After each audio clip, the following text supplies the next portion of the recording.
1991 সালের জাতীয় সংসদ নির্বাচনে বিএনপির পক্ষ থেকে যে নির্বাচনী প্রচারণা চালু হয়েছিল, আজকে তার শেষ সভা।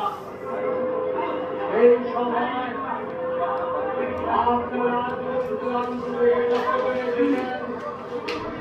আপনাদের কাছে আমি সংক্ষিপ্ত বক্তব্য রাখবো।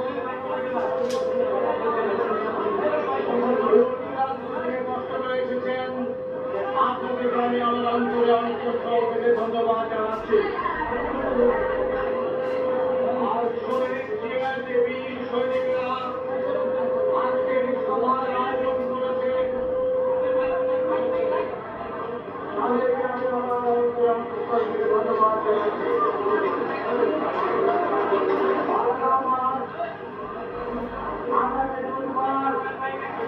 বাংলাদেশের পঞ্চম জাতীয় সংসদের নির্বাচন আপনারা জানেন। এই নির্বাচনে আমি বিএনপির মনোনীত প্রার্থী আপসীর নেত্রী দেশনেত্রী বেগম খালেদা জিয়ার প্রার্থী। আজকে এই বিশাল জনসভায় আমি আবার আমাকে মনোনয়ন দানের জন্য বিএনপি এবং তার নেত্রী দেশনেত্রী বেগম খালেদা জিয়াকে শ্রদ্ধা করে স্মরণ করছি। আমরা আরেকটি সভা আছে অনেক দূরে, আপনাদের কাছে যে বক্তব্য বলবো এটা আমাদের সপ্তম সভা। তার আগে 6টি সভায় বলেছি আপনারা বাংলার মানুষ, বাংলাদেশের মানুষ, মাননীয় শেখ হাসিনা আওয়ামী লীগের যে ম্যানিফেস্টো ঘোষণা করেছেন তাদের তিনি স্পষ্টতা বলেছেন, যদি আওয়ামী লীগ ক্ষমতায় যায় বর্তমান সংবিধান পরিবর্তন করে ৫২ সালের সংবিধান চালু হবে, থাকবে না, সেখানে থাকবে জয় বাংলা। আপনারা আমি বিশ্বাস করি, আমি জানি বাংলার মানুষ, বাংলাদেশের মানুষ আপনারা বিসমিল্লাহ সংবিধান চালু করতে চান, আপনারা বাংলাদেশ জিন্দাবাদ সংবিধান চালু করতে চান। তাই আপনাদের কাছে আমার আবেদন, রাজনৈতিকভাবে আপনারা আগামী বুধবার ধানের শীষে ভোট দিয়ে বেগম খালেদা জিয়ার জাতীয়তাবাদী হস্তকে শক্তিশালী করবেন।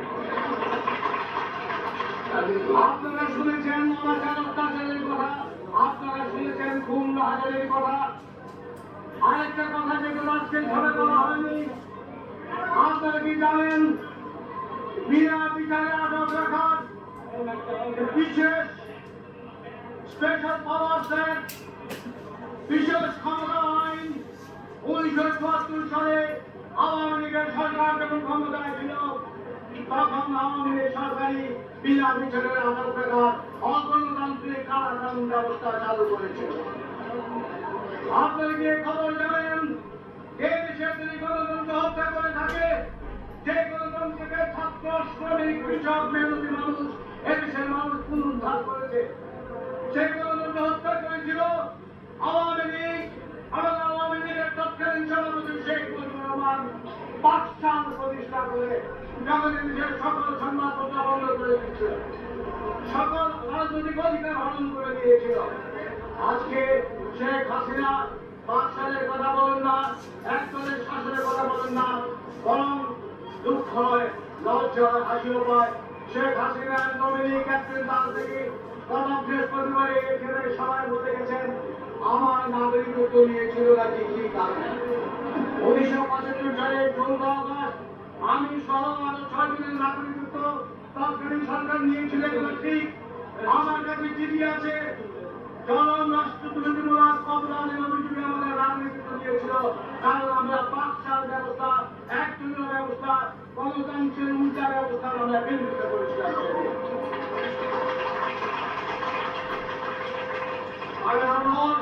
ঢাকার সঙ্গে বাঞ্ছালপুরের সড়ক যোগাযোগের যে প্রকল্প ছিল তা বার্ষিক উন্নয়ন প্রকল্পে স্থান পেয়েছে এবং আমার কাছে সেই কাগজপত্র এখানে রয়েছে।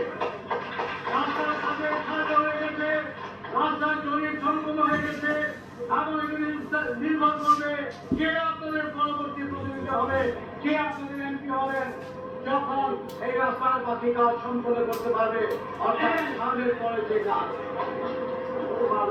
আমার পল্লী বিদ্যুতের অধীনে ব্রাহ্মণবাড়িয়া জেলা ছিল না।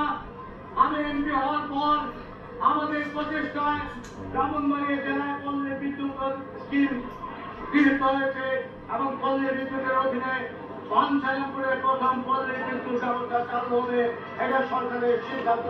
তাদের আগামী 3 বছরে বাঞ্ছারামপুর জেলার সর্বোচ্চ বিদ্যুৎ পাওয়া যাবে বলে আশা করা যায়।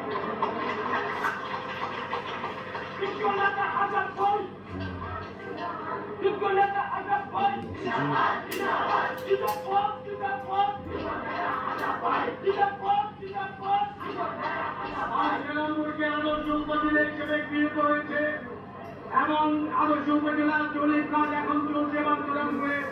আগামী 5 বছরে জাপানি অনুদানে 250 কোটি টাকা বাঞ্ছারামপুরে খরচ হবে। বাঞ্ছারামপুরে প্রাকৃতিক গ্যাস পাওয়া গেছে।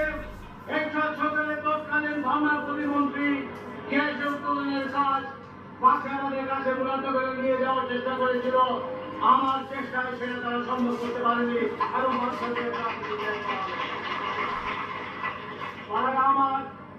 আমি আরো কাজ করতে পারতাম যদি না ডক্টর আব্দুল্লাহ হোসেন উপজেলা চেয়ারম্যান এবং যদি না সাবেক এমপি শহীদুর রহমান এবং তৎকালীন প্রধানমন্ত্রী কাজী আবুল আহমদ একযোগে আমাকে পাঠানো দিত।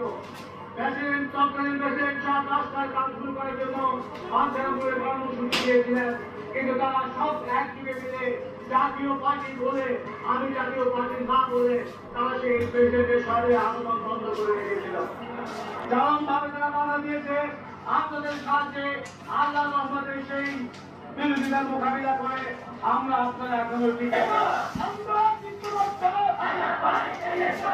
আমি সমাজের প্রায় সময় আসছে। আমি আমার কোনো ভাইদের অনুরোধ করবো সবের জন্য তোমরা তৈরি হও। 10 জন করে ভিজিলেন্স টিম করো যাতে কালো টাকার লোকেরা তোমাদের গ্রামে কালো টাকা না ছড়াতে পারে।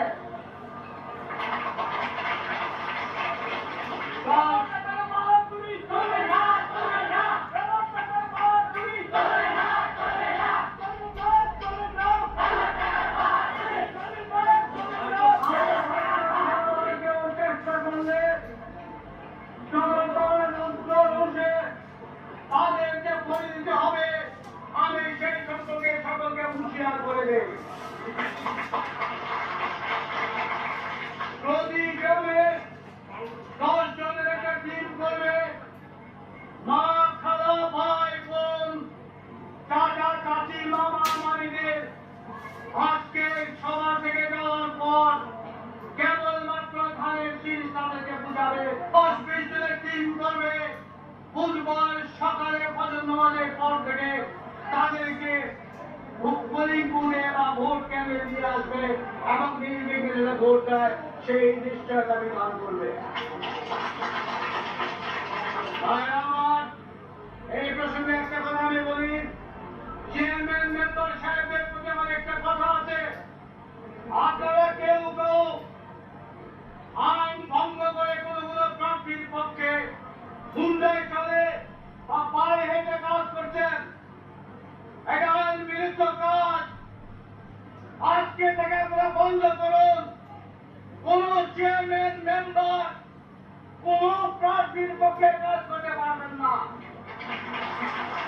যদি করেন জনতার হাতে যদি ধরা পড়েন তার জন্য বিএনপি দায়ী থাকবে না। আপনারা দূর দূরান্ত থেকে এসছেন, কেউ হয়তো খেয়েছেন, কেউ হয়তো খাননি, কেউ হয়তো না খেয়ে বাড়ি থেকে চলে এসছেন। আপনারা যে ভালোবাসা, যে নিদর্শন আমাদেরকে বিশেষ লোকেশনকে কলেজে এখানে গিয়েছেন তার প্রতিনিধি হিসেবে আমি আপনাদের কাছে বলছি, যদি কোনো অসুবিধা আপনাদের হয়ে থাকে আমি আপনাদের কাছে হাত জোর করে ক্ষমা চাচ্ছি। আমাদের কোনো ভুল ত্রুটি হয়ে গেলে আপনারা সকলে নিজ করে সেটা মাফ করবেন ইনশাআল্লাহ। আমাদের